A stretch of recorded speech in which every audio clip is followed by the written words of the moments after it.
We want to make sure that we're continuing on rather than just revisiting yesterday.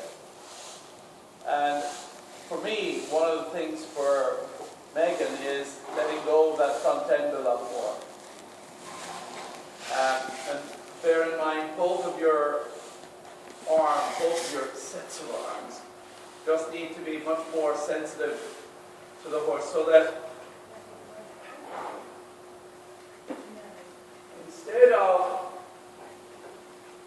if this is my horse, instead of holding them onto the bit by doing that with your hand, you're removing the pressure here, which causes that to happen, but you still want that thrust. So now you're creating it more from back here.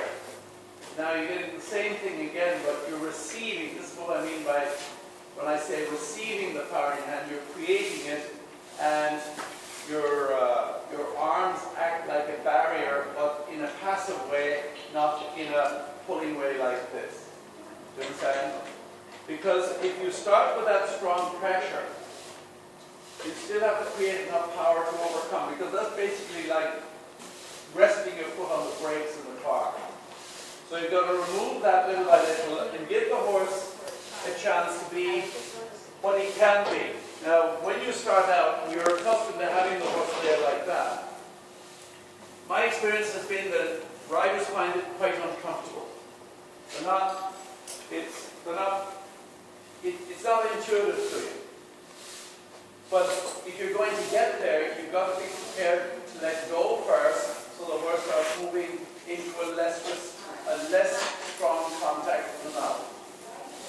I don't know whether I said this or not yesterday, but the research that they did in the UK a couple of years ago was quite interesting. We had a driving man here yesterday morning in a slightly different context, where he was riding his horse. And I was talking about the pressure of 1 pound, or as they say in the UK, 0.5 of a kilo, which is 1.1 pounds. And that's the pressure that should be on each brain. That's the ideal pressure. And the driving man said, yep, that's what we try to do as well. And that's pretty well documented apparently, which I didn't know.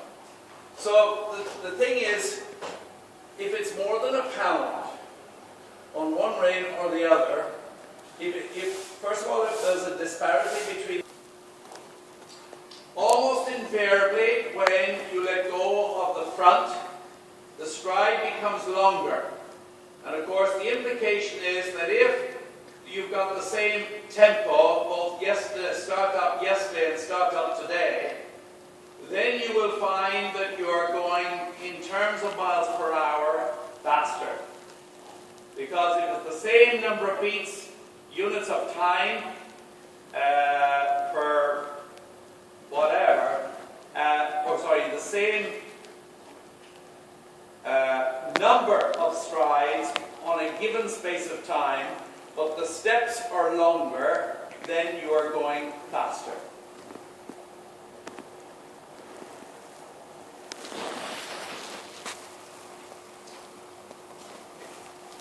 So, just relax your legs there, Vicky. It was interesting because he went round the corner with his hindquarters to the left. So make sure that he wasn't leaning into your inside leg. The other thing you've got to make sure of the next time is that there isn't greater pressure on one rein than the other. What I'm going to do is I'm going to move those jumps. I want to close off the track too.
There's only a certain amount you can do by just going round and round and round in trot.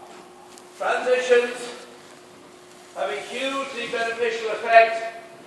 If you want to loosen a horse, for example, transitions, trot to canter on a fairly long rein are very, very good at getting a horse to loosen up more in their whole body.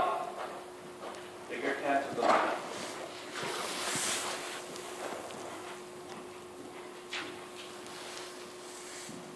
Even bigger than that, Vicky.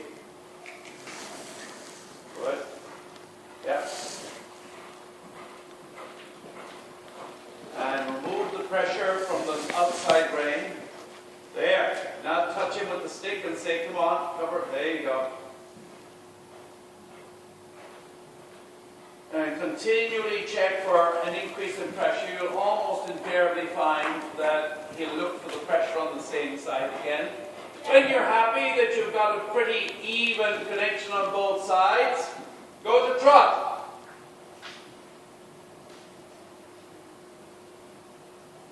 Now, once you start letting go of the front end, it's really imperative that you start asking more of the back end. And that's where your whip can come in handy. If you just make a light touch, which enables you to stay loose with your knees, your thighs, your knees, and your calves. So there's no law that says that you have to squeeze the horse forward every stride. What you're actually trying to educate your horse to do is to cruise forward with little or no effort on your part. And by the time you've arrived there, the horse is recycling his own energy. So next time you go up into the canter, Megan, release the inside rein more at the point of ask. Because you recall there, he had a tendency to raise the head and neck. In actual fact, he did. So if he does that, he is to one degree or another inverting or hollowing in his back.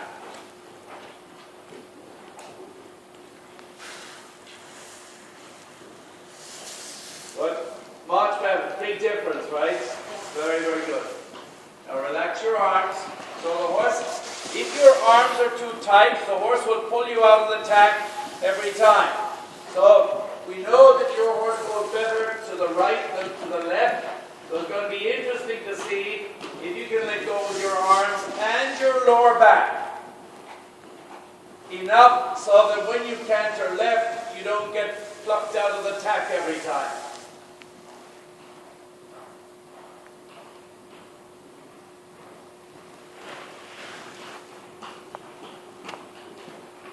Go with it, go with it, go with it. Release the pressure, in other words. Now, it doesn't mean that you have to push. In fact, you would be well advised to just be very, very quiet with your driving aids until you get a sense that he's really pushing over the top of his neck to the bit.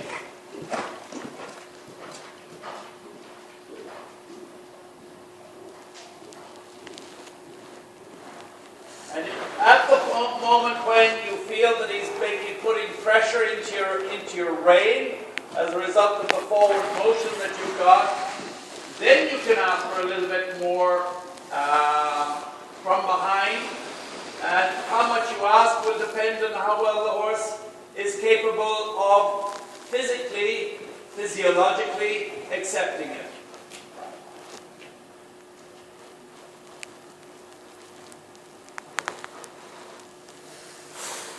All the time, Megan, make sure that your body is with him. The moment you decide, and trust your judgment on this, the moment you decide that the horse is a little bit quick, interrupt his tempo and say, hey sport, this is not the tempo I wanted, that's the tempo I want, carry on.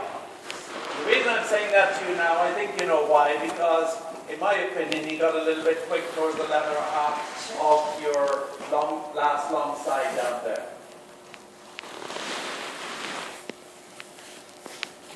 Good. Nice depart to canter. Now let yourself go. Turn yourself into jello and remove the pressure. Make sure that his mouth through the rein isn't pulling you out of the tack every time. To make that, to prevent that from happening, what you're going to have to do is, yes, exactly that, elasticate your arms and your shoulders. Because it's the triceps, the muscles at the back of your arms, and the muscles between your shoulder blade and your spine, they're the ones that have to let go and give the horse permission to use his head and neck in the way he deems to be appropriate for his needs.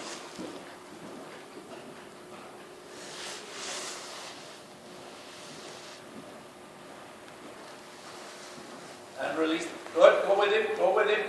Let him take you. So yes, you want control of the trot, but not the sort of control where as soon as the horse gets into trot, you take back and you say, I don't want you to go that fast. That actually is very nice now. How does it feel? Good. Do something for me. Remain on your circle there for a minute. Remove the... Okay, so here's what's going on. The horse is taking his head slightly to the outside. But what you do is, am I right in thinking there's more pressure on the inside rein than the outside? Yeah. Remove the pressure on the inside by moving forward with the hand. And then make a little jiggling action with your left wrist to get a flexion at the pole and the jaw so that you see his left eye on the circle. But be careful that whilst you're doing that, you don't push with your driving aids. Because if you do, you break against you. So you're looking for that flexion to the left. He has no problem flexing to the there. Good. How's that feel? That should give you a much higher level of control. Yeah. Okay, go to the wall. Very good. So, hold on. That looks pretty painless. That looks pretty painless.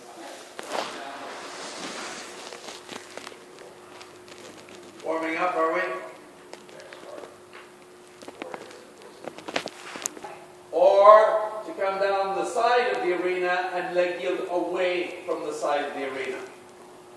Now, we're looking for whatever gives you the greatest success in the most efficient way.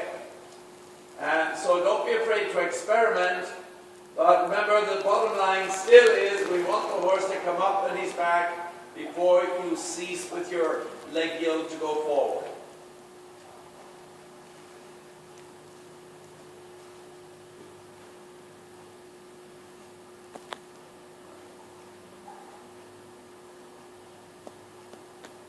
You might have to slow him down a little bit, Megan. He seems to be running through you.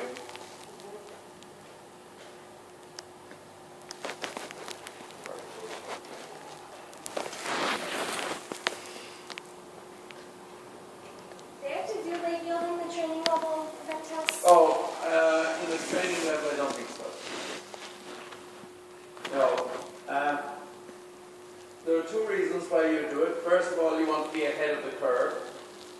But the other reason is, purely from a training point of view, it helps you to get the horse up underneath you, from the back to the front. In a minute, we'll be doing walk with bend, which is shoulder in and walk, and that's not, as you well know, on the list either. Now, Oh no, I was asking if it's a worry. really? Well, okay. Yeah. Okay. So here's what you do. Instead of going lateral for that length of time, break it down into 2 or 3 steps at a time forward. Slow him down there, slow him down, slow him there, and forward. And then again, steady, and forward. And like you were doing yesterday, from time to time, just lay your hand on his neck and tell him that he's, in your books, he's okay. And just rest down on the saddle as well. Because sometimes you sit almost too upright. Place your hand in the part of your back, above your pelvis, up below your shoulder blade.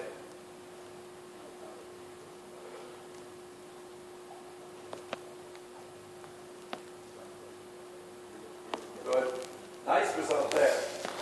Nice result. Better result that way than the other way, actually. I feel like the other way I don't. This way I feel like I control his whole body. The other way I only control the hind end. Okay. I'll watch again when you do it. Yeah.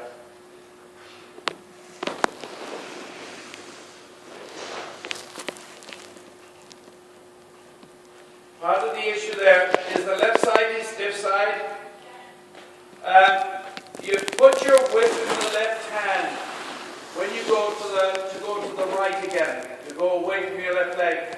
Don't pull it behind. Don't touch him behind your saddle. Touch him on the shoulder. He doesn't step across evenly with his left front. Then he slow down. Keep on the left rein. Slow it down again with your outside shoulder. Keep on the left. Keep giving on the left. There. There. So, you don't need to influence the back end at all in this direction.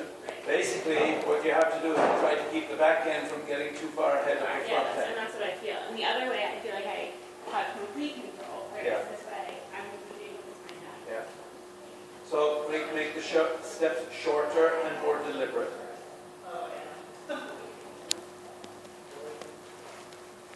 Very good there. Much better. But basically, you've got to step it back a notch.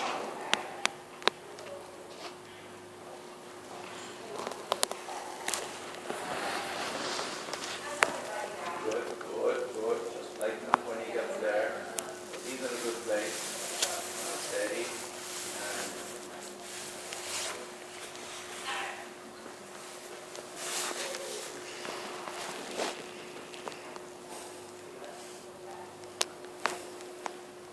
So when you want to go to the left next time, Megan, put your whip in the right hand, and what you probably sensed there was that it was much more difficult for him to step across behind than in front. And so basically you've got to help him. You don't want to influence his front end. You want to get the front end to weight up a little bit more so that the hind legs can keep up. Less bend in the neck. You can have a flexion at the pole, away from where you're going, but not in the neck.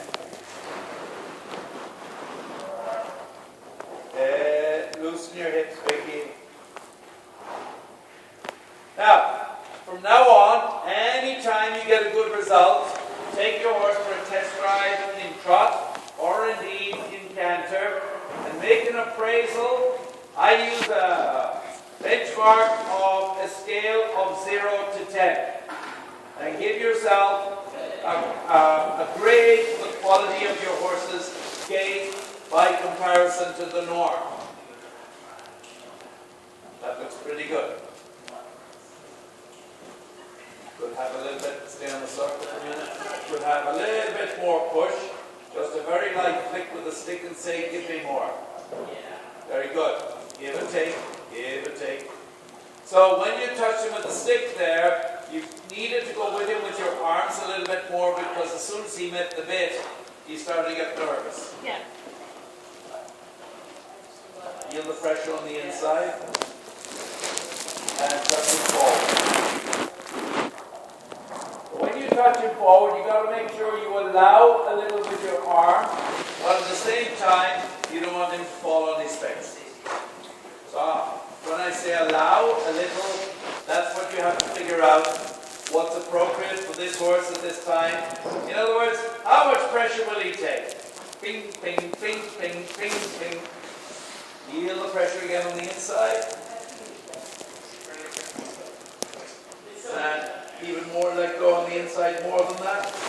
Good. Now touch him forward and say, come on, jump. There you go. Good. Different? Okay. So now once he's pushing through like that, there's nothing wrong with staying tall yourself, bringing your head back, of course, but also shortening your rein. Very good. Now the next thing for you would be, in my opinion, either transitions to walk or a serpentine if you didn't want to walk. Just Cruz, be careful that you don't push him too much, Megan. Let him flow to the mouth. Let him push to the mouth. Now you can touch him and say, fill a bit more. There. There. Now, the one thing you would probably, if you were listening, you would have noticed there that when you moved him on a little bit more, his footfalls became quieter. And of course that, anytime you get that, give yourself a pat on the back because you've got the horse to come through more. Now the thrust is coming seamlessly through the top of his body to the bit.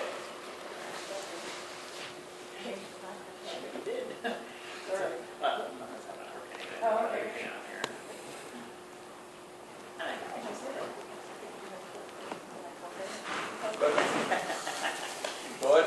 Again, lighten up there. Let him carry himself there.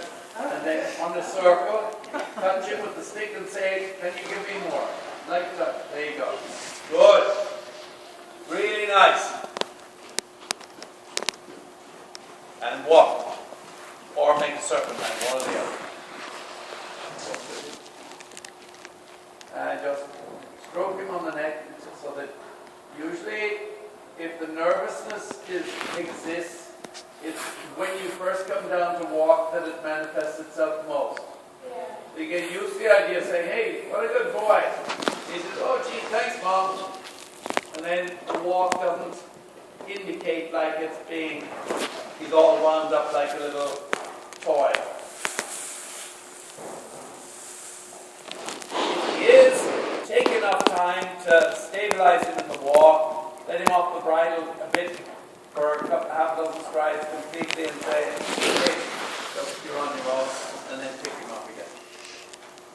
Remember, we're trying, as much as everything else, we're trying to make sure that long term they're in a good place in their head and they can take pressure better. Nice, Vicky. There. Get used to that. Good. Really, really good. Again. So much later. Yeah. Make sure that you ride with your reins marginally shorter than that. Don't forget the serpentines, ladies. I haven't seen any yet. Stay in a circle before you do your serpentine. Release the pressure on the inside rein. Then you take his head and neck down more. Then touch him with the stick and say, come on, fill the bridle for me more. Then listen to the hoof marks, the footfalls, and see if you decide whether they hear that you don't hear them as much or not. As I say, if you don't, you've done a fabulous job.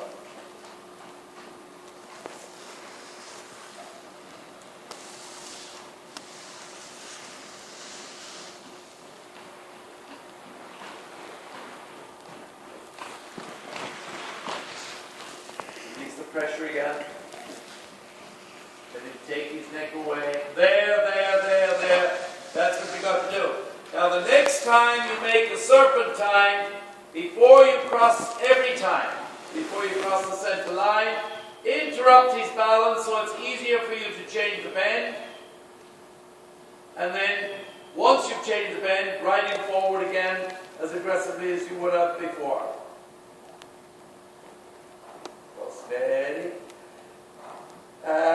Change the bend and forward. Light, steady, change the bend, and forward. Very, very good there.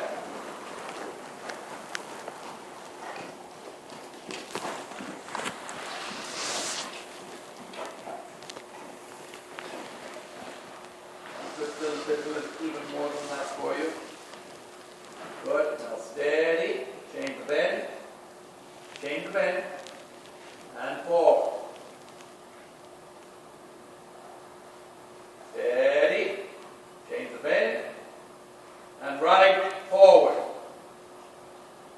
As in urging to fill the bit.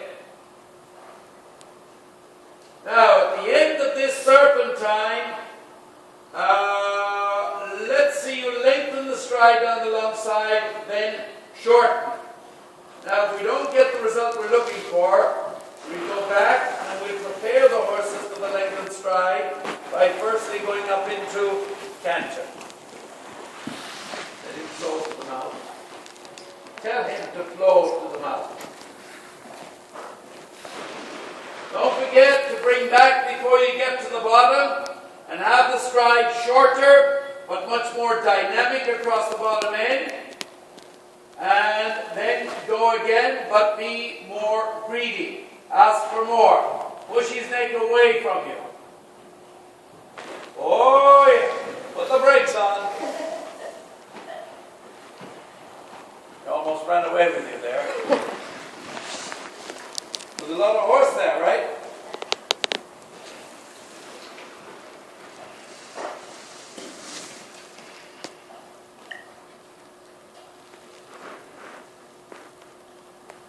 Good.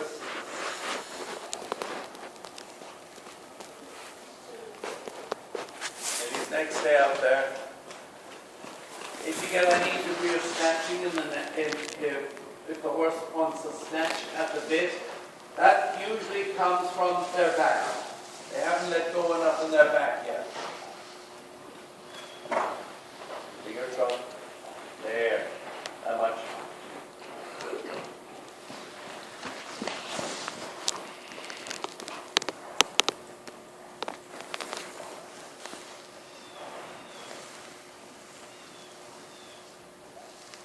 Lengthen your stride and give. And touch him with the stick. There. Good. And put the brakes on. Very good. Flexion once. A small circle. Feel the pressure on the left side. Followed by a jiggling up with your left wrist. Well, there. Be careful you don't take him behind when you do that. And then, once you've got him nice and soft like that, open him up again once more down the long side.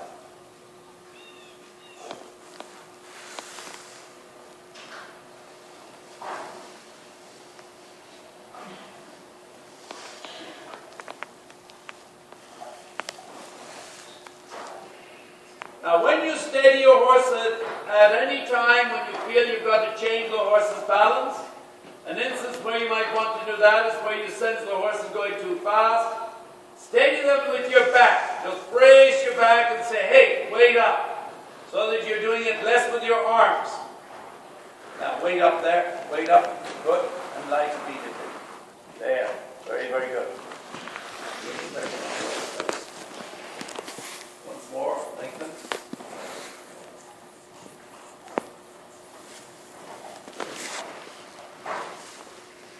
This fellow all of a sudden looks very elegant in his movement. I hope it feels as good to ride. And lengthen again. Go with him, and brace your back smoothly back, and lighten up as soon as you good. Very, very good.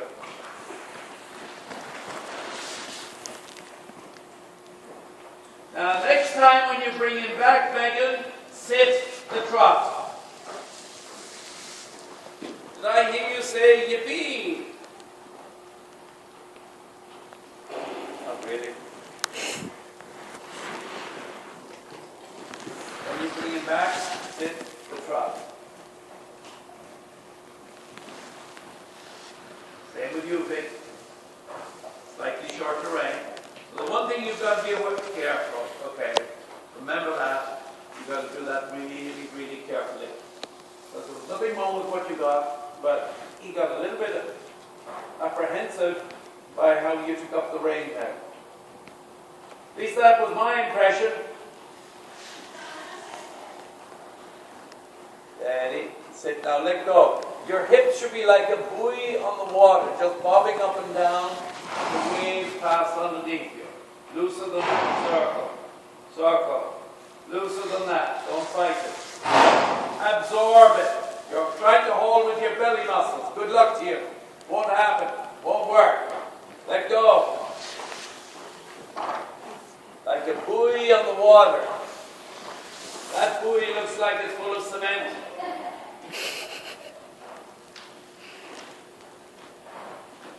That's better. That's better. Basically, what you've got to do is to figure out how to stay with him. You can't stay with him if you brace against him. You only stay with him if you let go and you say, I give up. I'm going to integrate myself into your move. That's better. Good. Good. Now make sure you're not holding with your lower knee and thigh, with your lower thigh and knee. Yeah. Good. And loosen your neck as well. There. There. There. There. There. And just walk and take a break if you like. So as you go up the level, sitting trot becomes more and more important. And there's no point doing everything in rising trot until you want to do a second level test. Because then it's hell. But what you want to do is start off in the right circumstances, start sitting the trot. In other words, when the trot is more collected. When it's a medium trot, you're not ready for that yet. Your body isn't. But the more practice you get in the sitting trot, the better you get. But it basically means for you letting go, man, a lot. And for you, you don't have to stop looking at that wretched horse. Because what it does when you look down is that you have a little bit of a bump across your shoulders. And ideally you want to bring your neck backwards so that your sternum comes forward. Even more than that if you can. There. And that should help you release your arms. There. Yes. So watch me for a moment. By doing this, you now have a platform, your arms can do that. As long as you like that, the tendency is to be backwards. And with a horse with a light mouth like that, he's not going to, he's going to end up a little bit behind. Okay. Did you ask for that or did he do it? No, I shifted my leg the wrong way. Okay. So, yes, maybe. All right. Because I thought, oh, that's pretty good, but you have to be very careful because he's better educated. I mean, obviously he does haunches in, half pass, and haunches out. You've got to be, the placement of your legs has to be done very carefully because he's a sensitive horse on top of everything else.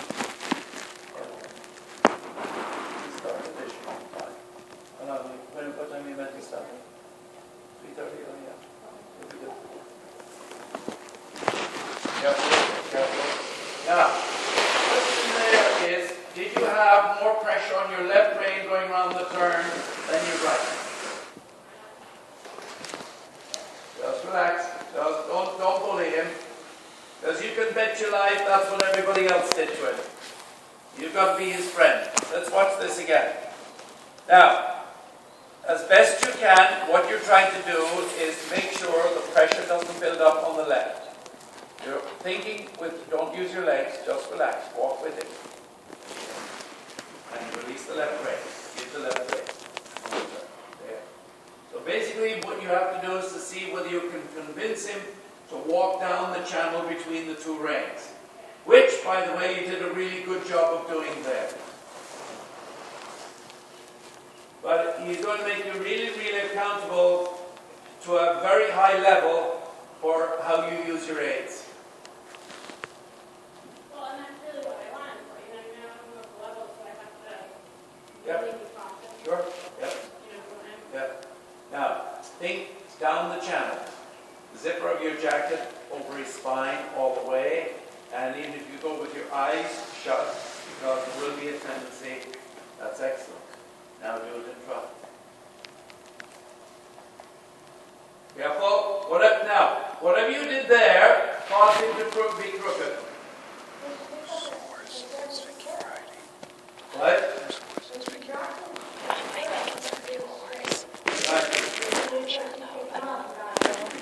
So what you're really saying is if you put your feet on the stirrups, I should tailor both legs. Is that what you're saying? So put your feet in the stirrups, but you've got to let your legs hang from their sockets. Now I see what it is. And it's very small. Watch. When you get here, you're thinking turn. Now, let me go back a step or two. You're riding, you're sitting on your horse like that here. And then as you get closer to the turn, your left hand comes this way there. So now your left hand is working more towards your belly button than here towards your hip. That's enough to do it, because by doing that, you get this and this. Don't look down at him on the turns, whatever you do. And boy oh boy, he's going to keep you honest. So, the way, again, sit tall, release the pressure on your reins. And I don't mind if you make a couple of these turns with your eyes shut. Because this is pretty subtle. You understand? But what you're looking to do is right hand controls right shoulder, your right shoulder controls his right shoulder. Good. And that very nearly went wrong, but it didn't. Okay, and there it happened though. And so if I were you, what I would do, bear in mind he'll be very tuned in to haunches in. What I would do if I were you next time, I would plan ride down parallel to the side of the arena underneath the lights. So that the wall is not affecting your turn. You understand me? Walk with him. Let him use his neck. The more he uses his neck and pushes to the mouth, the better. Good so far. Good so far. Don't rush it now, just the same. Excellent. Very, very good. And what it is more than anything else is, I'm not going to apologize, because sometimes the more one hears it, the better. It's my opinion that your body, when you sit on a horse, is rarely, if ever, in neutral. Like now. So when I say neutral, there should be times when you are doing absolutely nothing. And I think you're driven, it's my opinion, that you're driven to do something every stride. So you say, go, go, go, go, instead of, I'm with you, I'm with you, I'm with you, whatever. And if you can back off that notch, then you're putting the onus on the horse. Say, look, walk by yourself. I'm out your way. Show me what you can do. And already you're reaping the benefits there. Do you sense it? Because now I see him walking to the mouth without that, without him spinning his wheels. That looks really good. Now relax your belly. Notice what happened? So down, the opposite lower his head and neck, and that's the walk that you're looking for. Good. Because this horse actually potentially has a wonderful walk, but as you're discovering, both of you, these animals are highly sensitive by comparison to what you might have had ridden, both of you, in the past. You would have had different priorities. Now, you got to be quiet up there. Because if you're not, all that extra noise has to do something, and that's what it looks like, noisy. Sit tall, big, and elasticate more. Good. You know if your horse was ridden in double bridle a lot? Yeah. All the time? Yeah. Bit unfortunate. Elasticate. No pushing. Peaceful. There. Girls, you've got to recognize this state in yourselves.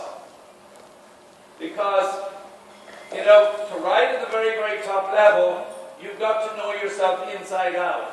It doesn't mean that because there's a little bit of Megan that wants to be a little bit faster. But the important part of it is that you recognize that in yourself and you just back off. And not take so much responsibility for what the horse is doing. And of course, needless to say, the same thing tends to apply both in the trot and in the canter. So learning learn what it is to be in neutral is a huge, huge thing when you ride. Now when you're happy with walk, don't go round and round and round and round.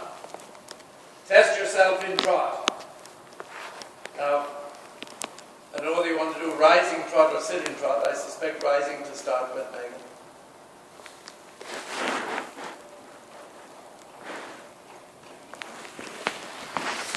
Good. Then gradually touch it forward and build up the stride. So he pushes to the mouth more and more and more and more. Good. That looks really, really nice. Now no restraint. So you close your eyes for half dozen strides, and just say to yourself, I'm with you, horse, I'm with you, I am not going to restrain you. Then open your eyes and make sure you know where you are. Careful. Now, over there, what you needed to do is say, come here, because you got a little bit quick. Instead, you went to your hands. But when you want to bring him back, just tip your body back and say, hey, wait up. Good. And allow. And that way, that's a half halt, and you end up with a result where he pushes into the mouth much more. Yes? Hold your head up, Nick. Good. Make sure both hands stay the same distance. So keep your left hand, when you're turning left, keep your left hand, make sure it doesn't sink in towards the withers on the turn.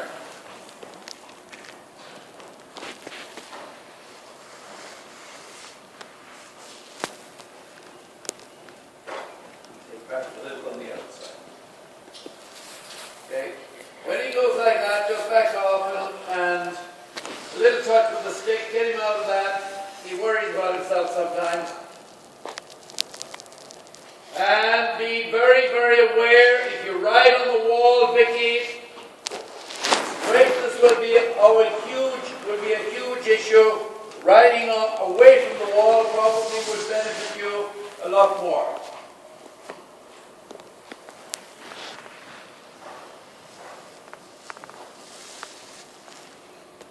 Now again, Megan, I'm with you, just let your body flow with his movement. Nice there. Good. Yep. Just let it flow to the mouth. The moment it gets too quick, say, hey, wait up. And I'm not suggesting it is there, but I didn't seem to actually. Now you're looking for flexion to the right, yield the right rein, a little jiggle with the bit, so you get there and let it flow to the mouth. Careful you don't get any bend in the neck. That looks really good.